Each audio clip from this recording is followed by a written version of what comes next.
Bill Simmons talks about the Pelicans as being a team that you should be buzzed about. We're talking a little bit about what that means. We're going to look at the rosters around the NBA that are kind of the most imbalanced and really just don't make any sense. We're going to talk about all that and more right after this.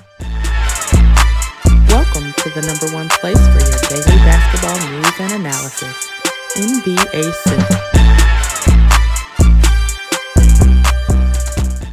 What's going on, basketball fans? Welcome to another episode of NBA Central, your number one spot for everything basketball related. I'm the host, Hayes, but more importantly, you guys can follow the channel at NBA Central Pod on every social media platform we happen to be on. With that said, let's go and get into this content for today, y'all. So Bill Simmons was talking about the New Orleans Pelicans, and he said this. I look at a situation like New Orleans. I don't know what that team is worth in its current state.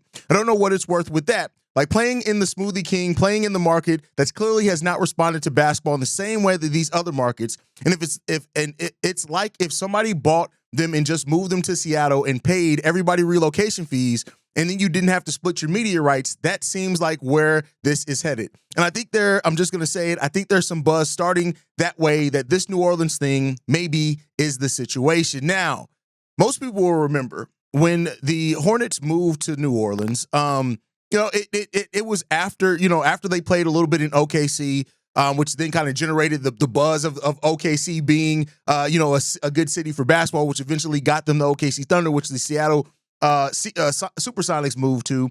Is that we know that New Orleans is not a basketball city. We know that, right? And of course, that city is going to be a city that's always kind of more geared towards the Saints than anything. Now, the question is that should the Pelicans relocate? We've talked about expansion with the NBA. Seems like the owners aren't necessarily for expansion, but would they be open to moving? Right now, if that does happen, it's not going to happen anytime soon. And I think before the Pelicans get a chance to move, that they are going to, that we're going to probably have expansion, and with Seattle being one of those. But I think when you look at it, right, it just hasn't worked in New Orleans. It hasn't worked there. And I don't think many people would really fight that and argue with you that it has not worked in New Orleans. They have not gained a market share, but I think it also comes down to the team just overall has not been that good. It just has not, right? Besides having Anthony Davis and Zion as two players that are really good damn players, they just really haven't built anything, and they're going to have some consistent success to get there. And that's going to be the bigger question is how do you get that success? And that's what leads us into the next conversation that I want to have. There are a few teams going into next season that really, when you look at their rosters, it just doesn't make sense. And it seems like whether they're primed to maybe be ready to pivot if that situation presents itself, or they're just in a state of not knowing what way to go. I think the Pelicans are one of the teams that's at the forefront of that. And a big part of that is Zion. Now, we've heard them reaffirm their love and desire to build around Zion this offseason, which, okay, cool, great there. But then when you start looking at this roster and see what it is, you traded an unprotected 2026 pick to move up 10 spots and get Derek Queen, which is fine. Now, he has had an injury that's going to leave him out, I think, 12 weeks recovery time when it comes down to that. But here's the thing. When you look at this, they got Queen and Jeremiah Fears, which I think are two really, really good rookies, right? And then you look at what you have there in your injury-prone star in Zion Williamson, and then you have DeJounte Murray, who I think that the Pelicans should trade because not to say that he's a bad player, I just don't know if he's ever going to work out there in New Orleans. And I think when you look into this, of course, you can squint and look at this roster and say, with Zion Williamson fully healthy, this is a roster that absolutely could potentially compete for at least a play-in spot in the Western Conference. But do you really want to bet on Zion being healthy and being able to stay healthy? That's one of the biggest questions there. You have talent like Trey Murphy. You have talent like Herb Jones. You have talent on this roster. I want to be clear. It's not that the roster is completely devoid of talent. It's just that when you look at this roster, how does everything fit together? And the two rookies that you added in Fears and Queen, on top of adding Jordan Poole to this as well to start off this season, what does that mean?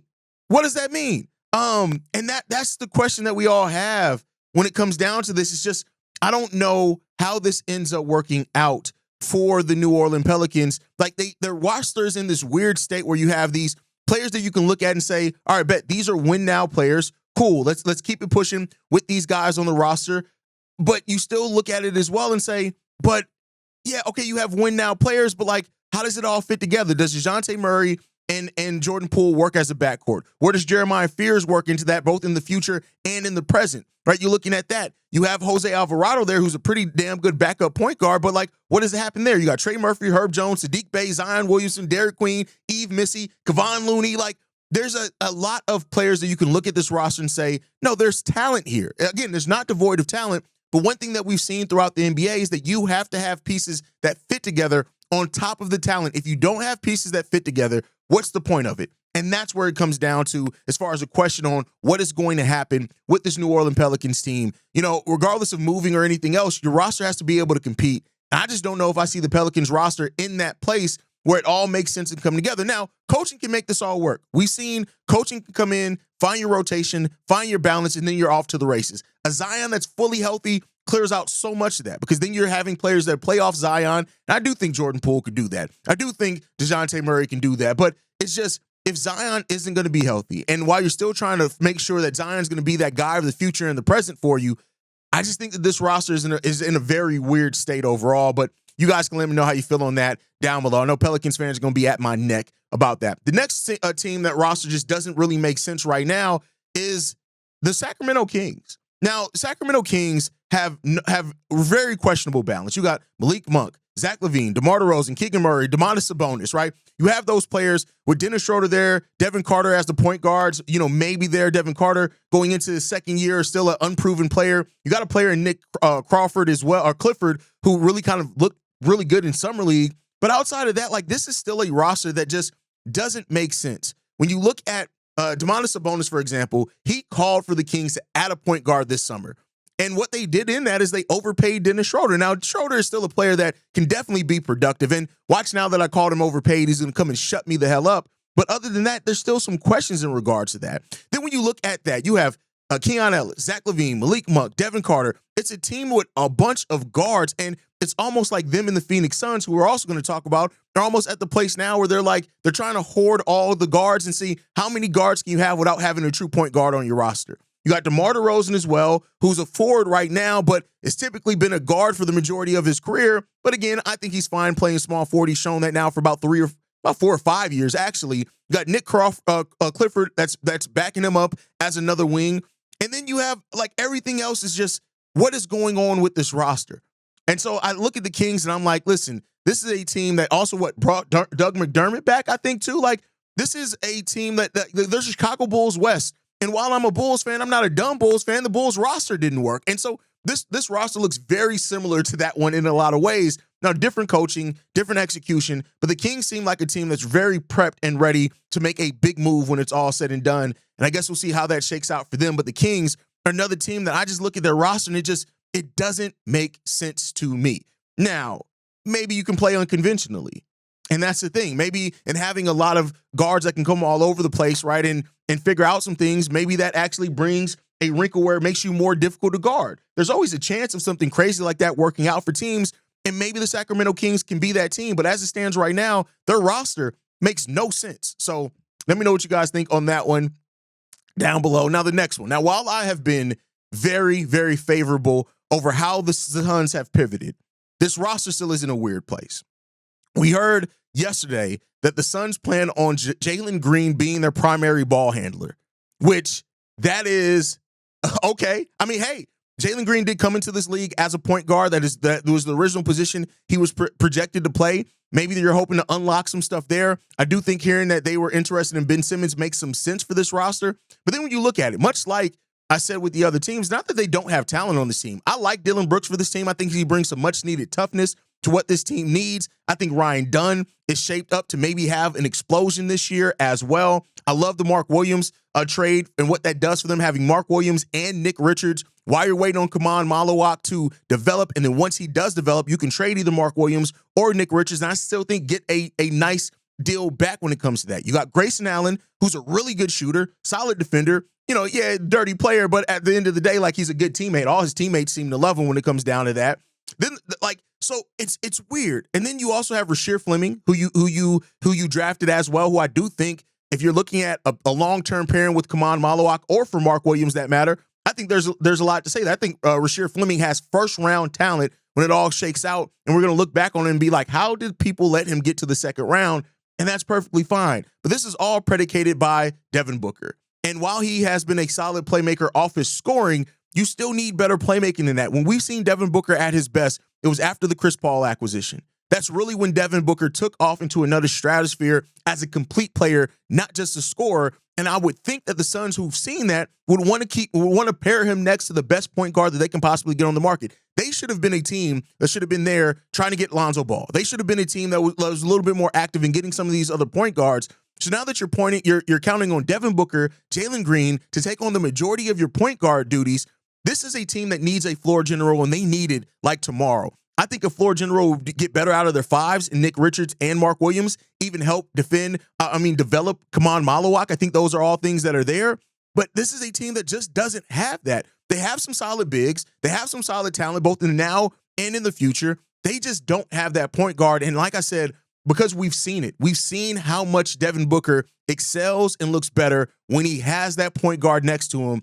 I just would have thought that the Phoenix Suns, in getting rid of Bradley Beal and trading Kevin Durant, they would have prioritized more making sure that they get a point guard in here for this next build of the roster. But as it stands right now, not all of, but one of their biggest flaws on their last roster build is still a glaring issue with this current roster build. And that doesn't change. If that doesn't change, I just don't know if you're getting the best out of what you've had here. And like I said, I like what you've built here. I think Mark Williams has a lot of upside left if he can stay healthy. I love Devin Booker as a player. I love these players when it comes down. Like I said, I think Ryan Dunn is shaped up to take a step up this year. I think all those things are true.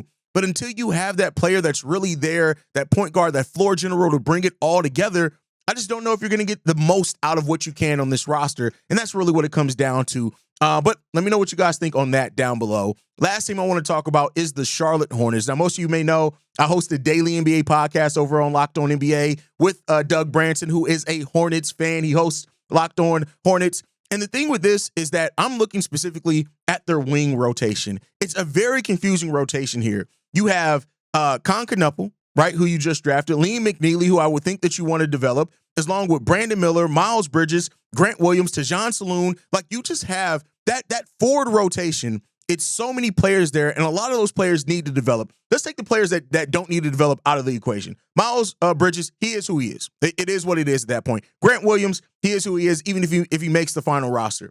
You still need to continue to develop Brandon Miller, even though we kind of know who he is, but still develop him. You still got to develop Tajon Saloon, and then you added in Liam McNeely and Con Knuppel here, two players that are actually pretty similar players with, I think, similar upsides when it comes down to it. So it's just this thing now where you have this mix of forwards that just don't quite make sense. And then when you look at the center rotation, right?